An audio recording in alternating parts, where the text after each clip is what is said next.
Thank you, Otelia, and thank you, Pastor Mnashi. You know, discussion is at heat, and I can see my time. It seems like I'm running out of time because I have a lot of questions, but allow me to move ahead and ask the next question, and I'll take up comments in the next segment.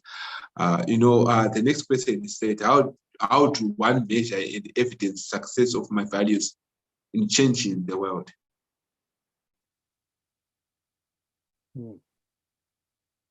How do one measure and evidence success of my values in changing the world? I think most people, when people say changing the world, a lot of us see changing the whole universe, changing, like everybody, the only impact of change that people see is like, what Elon Musk is doing, what Mark Zuckerberg is doing. But changing your world is changing your community. Picking up a piece of litter in your community, that is changing your world. So when we say changing the world, we are not saying everybody should go to Silicon Valley. African solutions for African problems. That is changing the world. Start where you are. Start in your community. Start in your home. When you wake up in the morning, greet your parents, make your bed, pick up the stuff in your house, be respectful. That's the change that starts to impact the world. So when we say when people say change the world, I always tell my kids this. I don't expect you to go to Silicon Valley. I don't expect you to be the next Elon Musk, but I expect you in your little community. Change starts there. So that's how you can measure the impact of your values in your community. Thank you. I do agree with you, Mr. Tilia, that this relates to what I was saying the last couple of weeks, that it's the small steps. We have to take very small steps, and we have to be satisfied with the small steps. We mustn't think it's too small.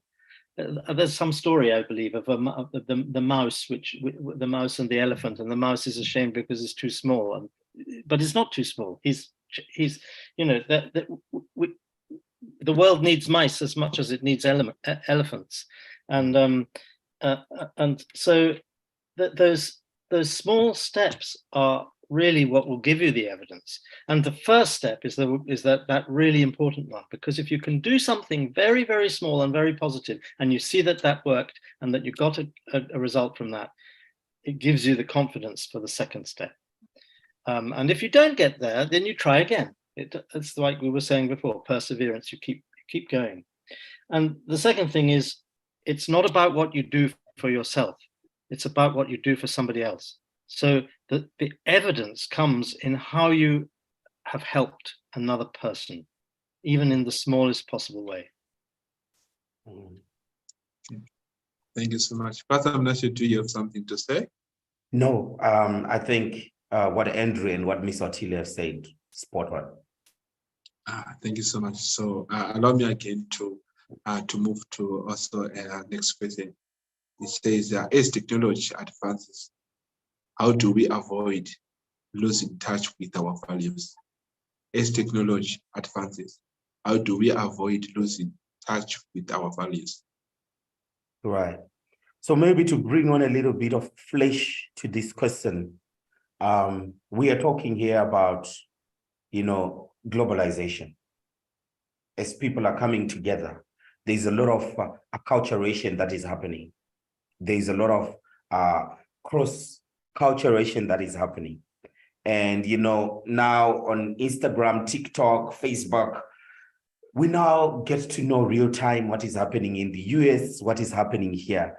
So there are a lot of voices that are speaking into our lives.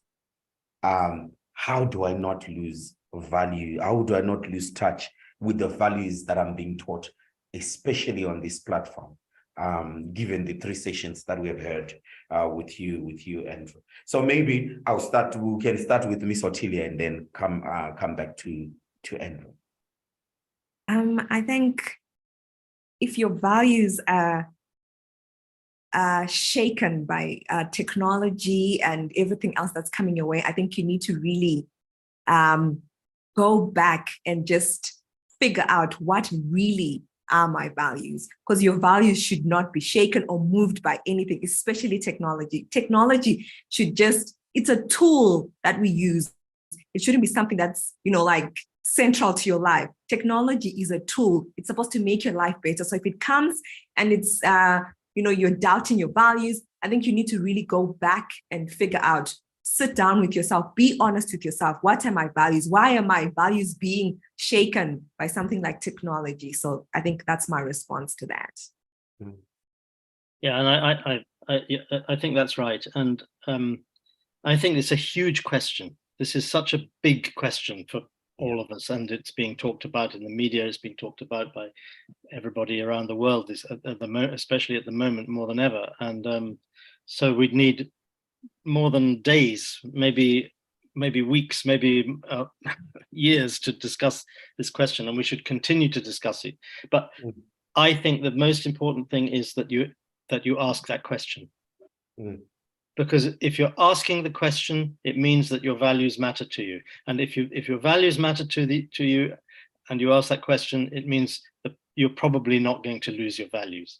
So always ask that question and see, and also then you can step away from technology for a little bit and step out of your door into the community and find somebody who needs some help, or find something that you need to do, or plant a tree, or whatever it might be that will reconnect you with your values and with reality.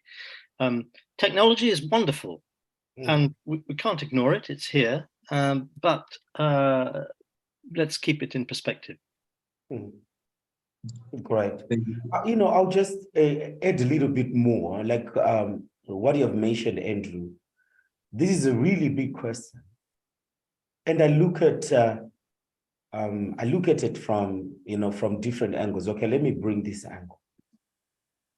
We have a celebrity in this country who got popular, and I'd like to believe that at some point she made the money from exhibiting the wrong values. We also have another one. I'm not sure about your beliefs when it comes to the issues around sexual orientation, but in this country and on this platform, we are very much Christian. So we do not believe in sex change and things like that. We do have one in Zimbabwe, left the country as a man, now in Sweden. They are making money out of that. We know quite a number of young people who have dropped out of school, dropped out of church, and they're doing whatever they are doing out there. They are making money. And the ones that have stayed in church, that have stayed in school, that have changed, that haven't changed their sexual orientation, they are struggling. They are not successful in a sense. So you look at all of these things as a young person, and you ask yourself, is embracing the right values the right thing to do? Because it looks like the right guys are finishing last. Those who drop out of school, they get in the streets, they start hustling, selling drugs, selling, doing money change. I'm not saying it's a bad thing. It's not a bad thing, but it's usually associated with a whole lot of things that happen in that industry. The girls that drop off from school and then they start pursuing other ways of making money. They've become a small house. I don't know if you're familiar with what a small house is, but these are glorified prostitutes. Let me put it that way. They struggle. They make it in life. They succeed. They fly to Dubai. They do whatever they do. They come back with money. But the ones that are staying on the narrow road are the ones that are finding it difficult to put food on the table. So you get to question your values in that particular case. And technology is bringing this right to us. It's becoming media to let the young people know, I'm doing this and I'm making money, while you are staying on course and you're saying you have values. So I think this is the bigger conversation of this question. It's a very big conversation, and I mean, I'm not going to comment on the on specifics, but I would just say that it's true that technology is showing us these examples of people. It's seducing us into thinking we can all have a lot of money and we can do this and that. But we have to remember that these are very few, these people, very few.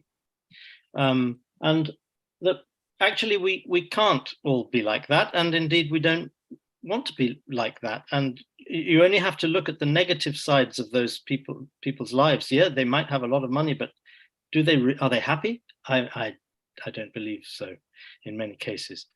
You know, people who become famous just because they decided to become famous. That's not a reason for being famous, in my opinion. So I have a big problem with celebrity culture. Yeah. But 99% of us are not in their world. So we just see it from the outside. And the important thing is if we remain true to our values and we say, look, we won't be seduced by that. It's not, and in any case, it's not realistic for me, but it's not right for me. But then return to the point about the small steps. And the other thing I wanted to mention, which you're familiar with, this concept of chaos theory, that the butterfly flapping its wings in Zimbabwe might cause a tornado in America or something like that. The small actions can have a big effect somewhere, somewhere and sometime, but we might not know when that is or where it is. So, but it means we shouldn't still think we give up. No, you never give up. Even your small thing will have its impact somewhere down the line. Even like we said last week, you plant the tree that you will never see as a big tree. But that's the very reason why you should plant the tree.